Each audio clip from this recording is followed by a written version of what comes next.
Hello, beauty cuties! It's Califia and Rowena.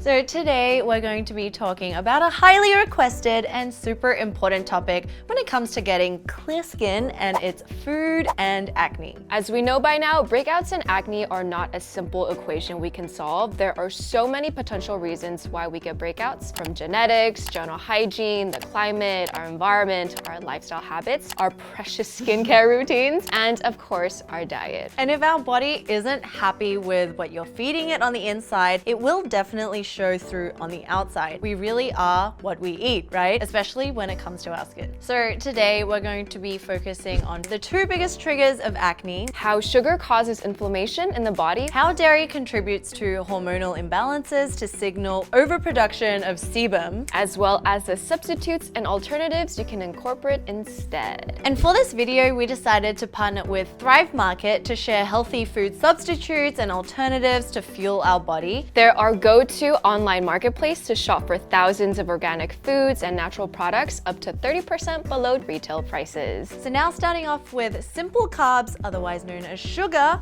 and how it affects our skin.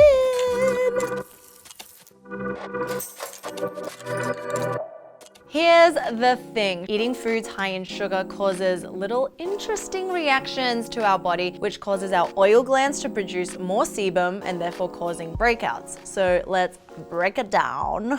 To start, what are carbs and what's its relationship to sugar? So when we think of carbs, we tend to just think of bread or pasta, but there are actually two types of carbs: simple carbs and complex carbs. Simple carbohydrates are quick burning fuels, and there are different types of sugars like glucose, fructose, which is a fruit sugar, and they sometimes add it to drinks and candies. So complex carbs are foods with starch and fiber, which take longer to break down. However, the process is much slower, and the slower the breakdown, the better, because this is what keeps us feeling full for longer. Today we're talking about simple carbohydrates, which is sugar, because this is where we tend to overconsume, and this is actually what causes acne and a lot of other problems for the skin and the body. So how does this work? Sugar, simple carbs, and high glycemic foods are found in a lot of processed and manufactured foods like cake, fruit juice concentrates, breakfast cereals, baked goods, soda, cookies, donuts, basically everything that I crave on the daily. Sugar converts very quickly into glucose, and this causes our body's insulin levels to rapidly spike, and then this leads to a burst of inflammation that goes throughout the entire body. And remember, acne is caused by inflammation. So eating a lot of sugar is like pouring gasoline into a fire. It burns uncontrollably fast and then goes down quickly, hence sugar crash. So how does this all link to the skin? So let's say we have a cake, which is ultimately delicious, but made mainly of like simple carbs, aka sugar and white flour. Our body breaks this down into glucose, which then floods the bloodstream, and then the body reacts to this by producing insulin to counter the glucose spike. This leads to an inflammation-producing enzyme that attaches to the body's collagen, like in your skin, through a process known as glycation. And glycation also can aggravate acne and other skin conditions that you have, like eczema and rosacea. Yeah, whenever I eat too much sweet stuff, my eczema is just like, help me. It flares. This process binds to and breaks down collagen and elastin in the skin, which is what we all need to prevent aging skin, fine lines, and wrinkles. So with sugar consumption, it not only triggers sebum production in the pores, but it's also eating away at your collagen, basically our youth. Also, when you have too much sugar, the body stores this as fat, leading to things like weight gain. All in all, refined sugar is definitely the first thing that we should start staying away from in our diet. There are a lot of alternatives, which is why we decided to team up with Thrive to give you guys some delicious options.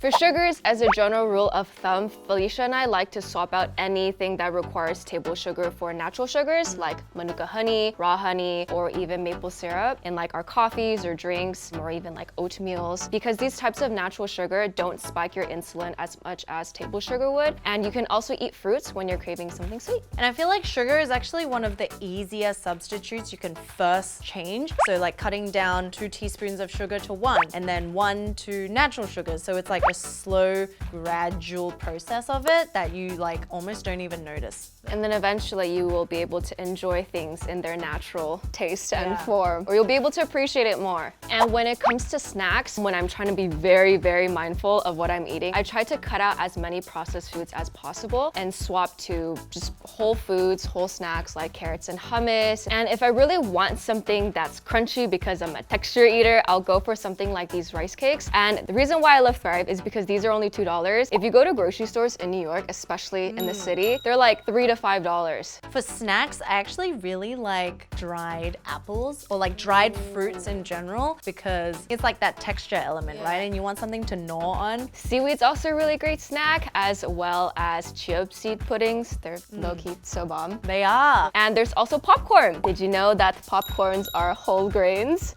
That's true. I mean, it's like the whole grain of corn That gets popped. Yeah, which means it's a complex carb and it has fiber. So air-popped popcorn is best without added fats and salt. But don't get this confused with like butter popcorn, because butter popcorn is one of those invisibly high calorie. Down. Yeah. So when it comes to snacks, this is actually where you can really start controlling what it is that you eat and also how much. So if you do eat foods that are more complex carbs, this will keep you fuller for longer, which then means that you don't have to snack as much. But we all like to snack now and again just to like keep us awake sometimes, just for funsies. But if you are looking to snack and you're looking for a specific snack, so let's say we want sugar-free, we want fat-free, oil-free, low glycemic, when you go on Thrive, you can actually filter the catalog of products by your values and dietary preferences. And if you guys haven't heard of Thrive and want to give it a try, you can get 25% off your first purchase, free membership, and a free 30-day trial. We're all about saving you guys some money because you'd rather spend it on skincare, right? All right, so moving on to how dairy affects the skin.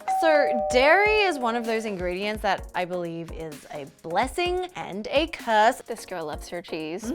So the link between dairy and breakouts doesn't apply to everyone, and it's case by case, which is why the studies out there may not prove the same things. Yeah, like Rowena doesn't break out from drinking milk or eating cheese, but the day after I eat it, I'll definitely...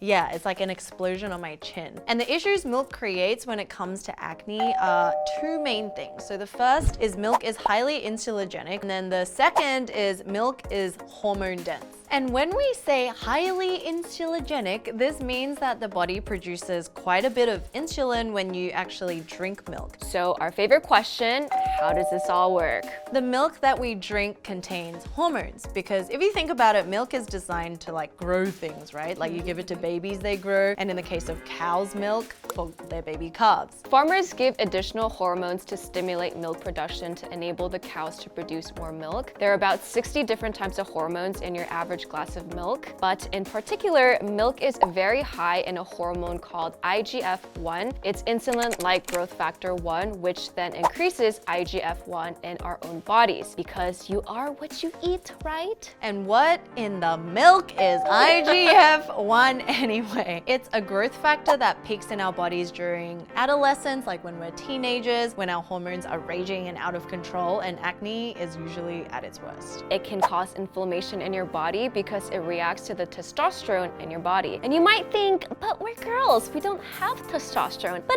actually, we all have it. It's just that females have less, and it's also referred to as androgens. When we ladies get our time of the month periods, we also experience fluctuations in our hormones, including the increase of androgen, which causes inflammation, which leads to acne. It's an uphill battle. The same path. You may think, okay, full cream milk or whole milk is a little too thick or creamy, so I'll switch to skim milk because skim milk is skim. But did you know that skim milk actually contains proteins like whey and casein to make it taste less watery? But both whey and casein release a hormone similar to IGF-1, which is why in a lot of cases, athletes and people who take whey supplements like shakes and protein bars can actually suffer from severe acne because it's boosting the insulin and triggering oil production in their skin. Which is why superfoods like turmeric can really help with breakouts because it's a blood thinner. And we actually mentioned this in our natural remedy video. Turmeric contains anti-inflammatory properties in the curcumin, which can help regulate the blood sugar, also improve the insulin sensitivity, and reduce the growth of acne-causing bacteria, which then reduces breakouts. If you are to drink it, make sure you pair it with some black pepper, and that way it can really absorb. Otherwise, it will just flush out and you don't get a lot of the benefits of it. So then this leads us to our recommendation recommendations or alternatives for milk because I love my coffees, she loves her lattes, and I think personally making the switch from full cream milk into things like what we're gonna mention has been, I think, one of the biggest factors that have helped with my skin. So the one milk that we've both been in love with, as with everyone in the world, is oat milk, especially Oatly. But the thing is, they're always sold out. But I feel like it's especially Oatly that's good. It's super creamy, it's super thick, even when you don't froth it or don't steam it. Thrive Market also has oat milk. When you order one, it comes with 4 cartons. And like it's very naturally sweet. Like the only ingredient is oat milk and water. Other alternatives that they also have, macadamia milk. Macadamia is pretty high in fats, and I love macadamia. It's not as rich as you'd think. If you compare like whole milk to plant milk or like nut milk, it's not gonna be as creamy. Because there's no such thing as hormone-free like animal milk. It all has hormones. But when it comes to like these nut milks, it's definitely thinner, but it's got a taste of its own, you know? It's like earthy. That's why it actually goes well with a lot of things like matcha. Because it lets the flavor of the powder come through. So we got like complements and enhances the flavor. Yeah, so I feel like the consistency, it's like skincare. Milk review. Is both thin, but almond milk has this weird like buttery aftertaste, whereas macadamia just kind of tastes nutty. And then I think out of all of them, soy milk is actually the thickest for me. I think it's like oat milk, soy milk, and then nut milks. So both of these are unsweetened and also dairy-free. And then they also have the latte version, which is actually delicious. And you can drink this on its own because it does have added sugar. So this whole thing has 7 grams. Compared to an iced tea that you buy or anything, which is like 28 grams of sugar. 30, 40 something. Yeah, for even like half of this portion, right? So this is actually not much and a great alternative. So I feel like I've basically gone off milk for drinking coffees or even teas. But yeah, these are really good. So we've been talking a lot about coffees and lattes and just drinks in general, but alternative milks can also be swapped into like other parts of our diet. So like if you eat it with cereal, if you bake with it, if you cook with it. And then to kind of counter the IGF-1 hormone that we were talking about, you can actually consume omega-3 fatty acids, which helps to kind of counter the amount of like hormones that are fluctuating within your body. And things like flaxseed, like this, or chia seed. So how do you prepare these? Chia seed pudding, right? Chia seed pudding. Chia seed can be put on top of like if you make toast with nut butters and then banana and just sprinkle it on top. You can sprinkle it on anything. You can just mix it in water and add some frozen fruits to have a little bit of flavor. Flaxseed you can put in anything really, like smoothies, oat milk. It's best to get it grind because flax seeds are a seed and then it's hard for your body to digest if it's in seed form. So for it to be ground, it helps your body digest it better. It also comes in oil form. And obviously omega-3 and salmon, they can help to lower inflammation in your body, and that may help with keeping away like acne and breakouts. But let's be real, there's no substitute for cheese. There really isn't. You might see instantaneous results like Felicia, or it can take even weeks or a month for you to realize that your skin is clearing up, especially if you have cystic acne. But still, it's a great place to start. If you detect a repeated pattern of milk consumption with acne developing shortly after, and you notice a pattern of your skin clearing when you avoid dairy, then you've got an answer to your question. Superfoods that reduce inflammation and promote gut health. Eat foods high in antioxidants because antioxidants have shown to be low in people who suffer with acne. So antioxidants helps fight bacteria in and outside of your body. Nuts are great, like almonds, peanuts, and Brazilian nuts all have a lot of antioxidants like vitamin E, and these nutrients protect cells from damage and infections. Blueberries help lower inflammation and contain many of the vitamins and minerals known to strengthen our immune system. Also, dark leafy greens like kale, spinach, broccoli are high in vitamins C, E, and A, and calcium. They're also loaded with magnesium and potassium. Then there's also green tea, or the more intense version, matcha. And green tea or matcha contains so many antioxidants, also polyphenols, and the antioxidant that's known to matcha or green tea is the EGCG. Along with foods that are high in antioxidants, we should also eat foods that are high in probiotics because they're good for our gut health. So probiotics promotes a healthy gut and balances microbiomes, which is linked to reduced inflammation and a lower risk of acne development. So healthy gut, healthy life, healthy skin, all kind of goes together. Yeah, because like if there's toxins in here, it will manifest on the outside. Exactly. So what to eat: sauerkraut, kimchi, pickles, miso soup, coconut or goat kefir, natto, tempeh, kombucha. Basically anything that's fermented is really, really good for your gut. Yeah, like when I was in Australia, in one of those health food stores, I saw in the fridge, they sold like a bottle that looked like kombucha, but it was just kimchi juice. Whoa. Yeah, and it had like a bunch of other stuff in there, but I'm like, whoa, that must be really good for you, because that would be hard to take down actually. Like I'm sure they added a bunch of other like sweeteners and water and stuff like that, but that's just how good Tried it. fermentation is. In the name of beauty and science. I should have, if it wasn't for the fact it was like $8. Aw. And then as well as that, you want to load up on your vitamins and micronutrients, and these include vitamin A, D, E, and also zinc. These nutrients play such a crucial role in the development of our skin and also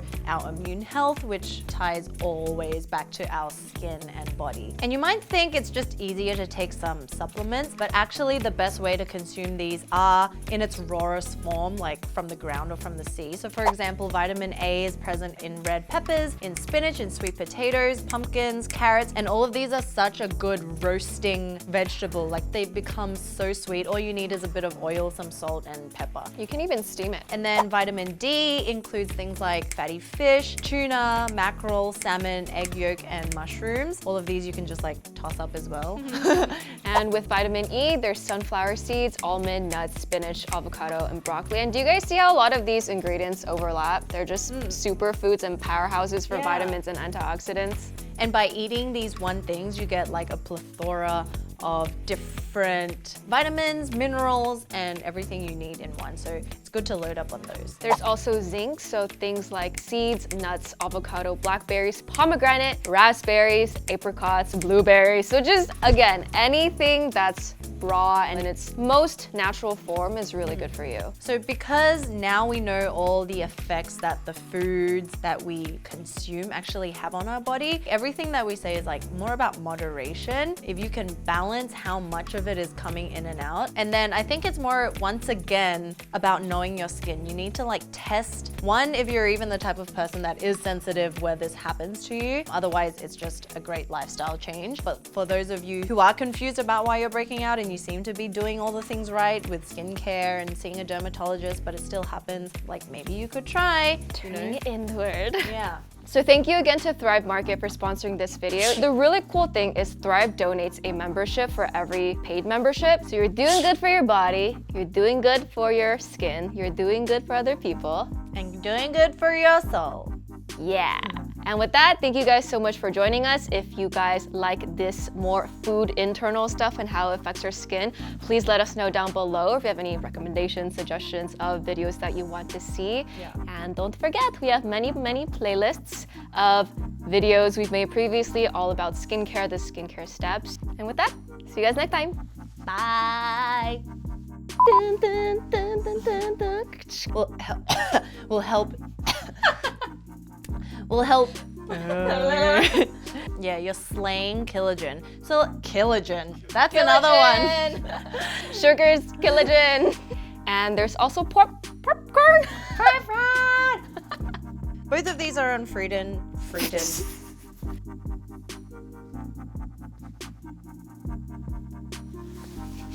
Why did you touch your? I don't know. It's like our hair is like okay.